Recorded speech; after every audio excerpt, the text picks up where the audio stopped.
This is a clip from our podcast From the Ground Up. We're on YouTube and Spotify, Apple Podcasts and all other podcasting platforms. I hope you enjoy it. If you like it, then make sure you check out the full episode. The link will be in the description. Before we jump into it, I'd just quickly like to thank our sponsor of this podcast, Landlord. They have an all-in-one platform that acts as a central hub for anything you may need when it comes to investing in property. I also love their deal analysis functionality, their deal analyzer that helps me to just simply plug the numbers into their calculator and it spits out things like how much capital I'm going to require, what the return on investment is going to be. If you want to check them out, check the link in the description. You won't regret it. Now back to the podcast. HMOs are there's a lot of compliance involved in that. What is this step-by-step process you go on from the point of going, we're thinking about this property, let's go and have a look at it. Yeah. What are you doing from that point through to acquisition, through the legal process, renovation? What are you doing to make sure that all the kind of standards are met? You did say we've got 4 hours for this. Yeah. At the beginning, our first starting point is what I touched on earlier on in terms of location. Yeah. So we know the areas quite well now, but if I was starting out from scratch, I'd make sure I'm familiar with the what I call the operating environment. What are the rules and regulations? What's the framework in terms of what we're going to work in? What's this council want? What's the licensing requirements? What's the planning requirements in this particular location? And then I'm looking at is what's the demand? Because when we talk about HMOs, we're talking about shared accommodation. Well, there could be students, there could be asylum seekers, there could be professional tenants, it could be blue collar. There's a whole array of different type of tenant it could be, and often they're different type of houses. You're not going to have a mixture of all those in one house. And so you're thinking about who is it that we're creating this product for? And for us, it's young professionals, graduates from university. That's kind of our ideal profile in terms of who we're creating the properties for. And so then I want to look at the market to understand what already exists, i.e. who's already advertising accommodation, what's the quality of that accommodation, what's the price point, and could we improve on what's already there, or could we compete with what's there? So that's what I would look at. And often people miss that out completely. They just talk to a couple of people, say, yeah, I'm going to set up a HMO here because it's a nice big house, something. Well, actually, who's going to rent it from you? And many a times I've had conversations with people, unfortunately, most time it's people from out of the area, often people down the southeast, where they've purchased a property, they've converted to a HMO, it looks fantastic, they've contacted me and say, you manage HMOs, can you look after this for us? So send me the address. When they send me the address, I say, hang on a minute, let's not go any further, we don't manage HMOs there. Yeah. Oh, why is that? It's an amazing property. I say, it is an amazing property, but it's somewhere where you're not going to get the type of tenants you think you're going to get. Yeah. Because they don't want to go and live there.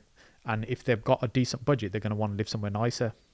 We were talking about where we are here, office-wise here. So, just here in King's Heath, we've got lots of shops. The shopping area is really busy. Just to the other side, we've got Moseley, lots of nice bars and restaurants and stuff. So it attracts a lot of people to want to come and live here, which pushes the price up. So it's like HMOs around here. And it's a nice area. Yeah, so but the values are higher here. They're difficult to make it work, although we still do some, not as much as we'd like to. But what it does, it attracts people to come and want to stay here. So it's much easier to rent. Now, if I go to the cheapest part of town, because I found a big house and it's the cheapest house I could find, and I acquire that, and yes, I can convert it and I can get it to work in terms of layout. But actually, is anybody going to want to come and live there and pay us for it?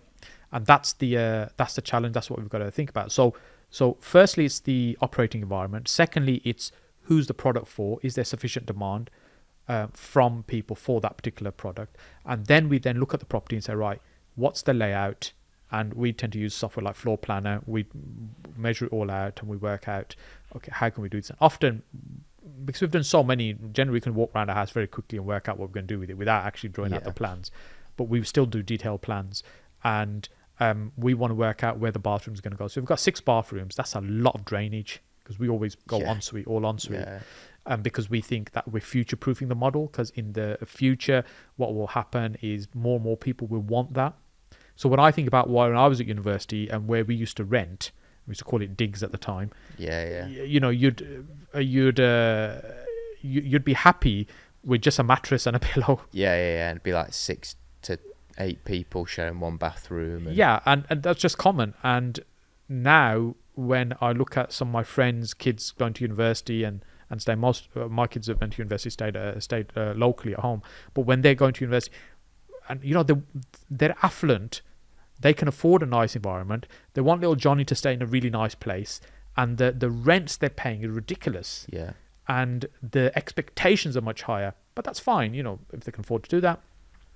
But the point I'm making is that as time goes on, expectations change as well. So if we can try and create a product that's not only great now, will still be interesting and appealing in 7, 8, 10 years time, then we're okay. But if we create something now that's going to be tired again in 4 years time, then we're just wasting our money doing the renovation now. So we think about it that way. We put all 6 bathrooms and work out how we're going to run the drainage and stuff. Is it workable? Is it practical? The smallest room is often the challenge. Attics are often a challenge. We look at, okay, is it workable in this property? Have we got the head height in the attic space? Is the small room normally at the back?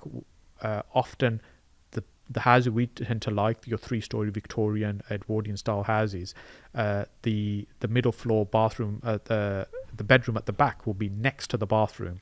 Yeah. So we tend to encompass all that space into one room. So that makes the smaller room much bigger, and we can squeeze an ensuite in there as well. So we're looking at, does that work layout wise? So that's what we're looking at next.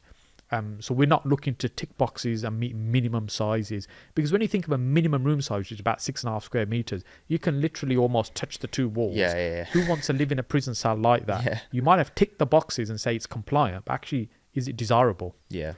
And the market that we're in, we want premium rents. We want the top rents that we can possibly get and provide a great product. Now, I'm not saying other markets don't exist. Of course they do. There's a huge range of the type and quality of accommodation, but that's where we choose to be. It's like saying you want to own a hotel. Well, what type of hotel do you want to own? 2-star, 3-star, 5-star, whatever it might be. And it doesn't mean necessarily the 5-star is going to make more money. Yeah. But they'll attract a certain type of client, for example. So that's the space we choose to be in. So we try and create, we look at the layout and see if that's going to work for us. Then, of course, it's crunching numbers. We know roughly what we're gonna spend. When I first started doing these conversions, we used to spend about £10,000 per unit. We class them as a unit. So 6-room house would be 60,000. Yeah. It doesn't mean we're spending 10,000 just on the bedroom. We average the cost out on that building. We say it's about £10,000 a unit. But then that doubled to like 20,000, and more recently we're closer to 3 times that now. So we're spending about 30,000 per unit as we're creating them. But what we're creating is like, it's very high spec accommodation, and for a number of reasons. One is, as I said, we want to future proof the product. We want it to still be desirable and attractive in years to come. What we're also doing is making sure we're commanding high rents. What that then helps us to do is increase the value of the asset overall quite significantly. And the way we tend to think about it, like for example, we'll buy something about say £250,000, and we'll spend maybe £170,000 converting it to 6 units. But the end value of that will probably be in the region of 500,000 to 600,000. Yeah. So we've more than doubled Yeah. what the original purchase price was, and that tends to be one of the ways we look at it. When we look at the property, we say, well, if we're buying this for 250 or 300, is the end value going to be at least twice what we're paying for it now? Because we've got to spend a big chunk on it to get it to what we want. So the numbers is the next thing. What we're paying for it, what's it going to cost to convert, what the rents are we going to be able to command in this area. You've got to think about its location, from public transport, parking, the size of the rooms, the attractiveness of the rooms. All these things are going to affect the rent. So in a kind of nutshell, that's kind of things that we go through, the steps we go through. That's really helpful. I hope you're enjoying the podcast so far. If you are, then make sure that you click the subscribe button and the bell notification so you don't miss any uploads. It would mean so much to me personally, and also really help us out as a channel.